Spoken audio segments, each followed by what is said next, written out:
Hey everyone, and welcome to this deep dive. If you're in the world of technical writing or IT, you've probably heard these terms XML and DITA, Yeah, for sure. and we wanted to take a closer look at them. Really figure out what they are, how they're different, and why you should care. Yeah. And we've got a great guide for this deep dive. Oh yeah. Curt Robbins. Okay. He's Yeah. a senior technical writer. He's worked at a bunch of really impressive companies, Oh wow, like FedEx, Microsoft, Wells Fargo, Northrop Grumman even. wow. That's quite a resume. Yeah, so he's definitely got the experience to help us break this down. For sure. So let's jump right in. Yeah, let's do it. First up, XML. Right. Extensible markup language. Yeah. So what is that exactly? Well, Robbins describes it as like this underlying foundation for how we structure data. Okay. It's like a universal language for digital information. Gotcha. So that's probably why we see it everywhere. Exactly. It's not just limited to tech. But that makes me think, if it's so universal, does that mean every time you start a new project, you're kind of starting from scratch? That's a good question, and Robbins actually talks about that. Okay, what does he say? Well, he says that's kind of the trade-off with XML. It's super powerful, but it can get really complex, especially with larger projects. Oh, I see. And sometimes when you're working on technical documentation, you need a little more structure than just a blank slate. That makes sense.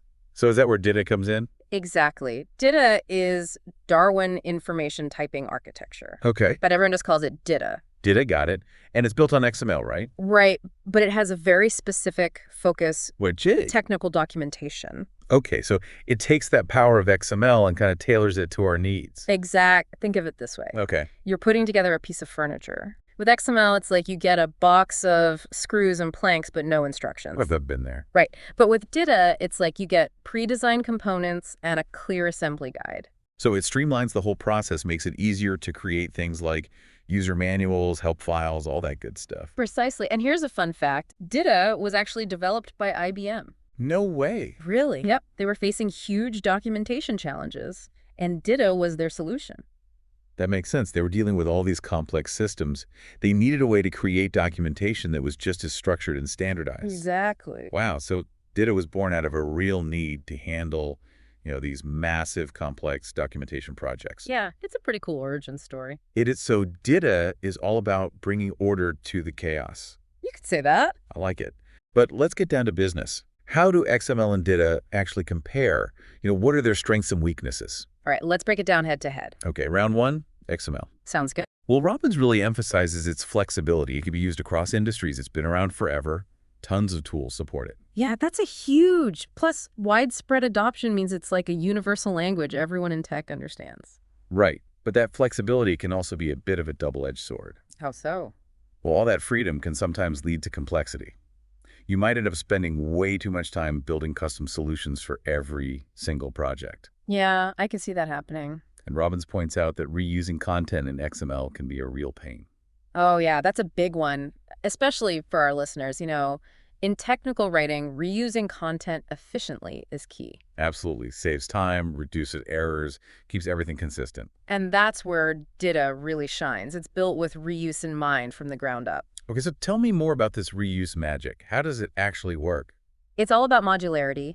DITA lets you break your content down into these reusable chunks. Like what kinds of chunks? Concepts, tasks, references, you name it, and then you can assemble them in different ways depending on what you need. So it's like having a library of Lego blocks you can mix and match to build anything you want. Exactly. You could create a single concept explaining a complex feature and reuse it in a user manual, a help file, a training presentation. Wow, so no more copy pasting and praying it all works out. Right. You're reusing the same source material so you know everything is consistent across all your outputs. And that saves so much time and reduces the risk of errors. It's a win-win.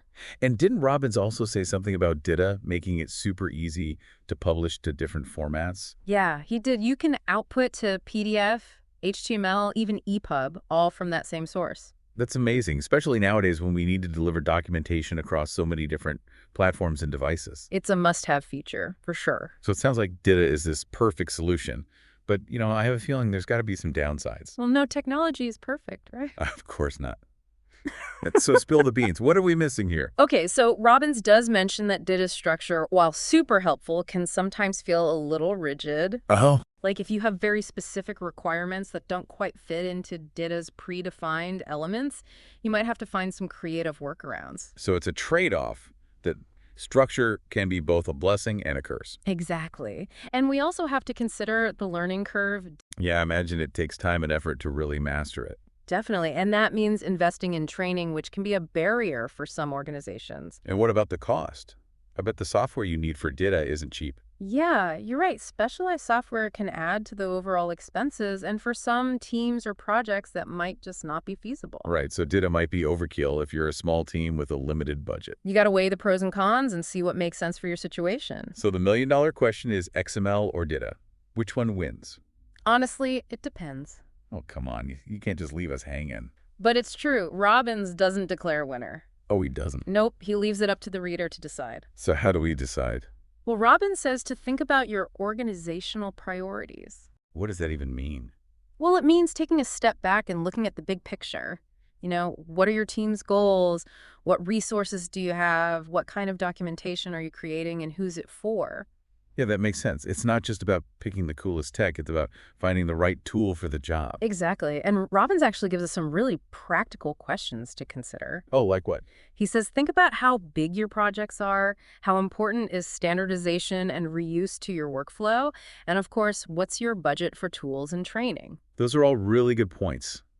It's easy to get caught up in the tech itself and forget about the real-world limitations. Right. It's all about finding that balance between what's ideal and what's actually feasible. So it sounds like there's no one-size-fits-all answer when it comes to XML versus DITA. Nope, it's a decision that each team or organization needs to make based on their own unique circumstances. And that's where Robbins' advice really shines. He's not giving us a hard and fast rule. He's giving us a framework for making informed decisions. I like that, a framework for decision making.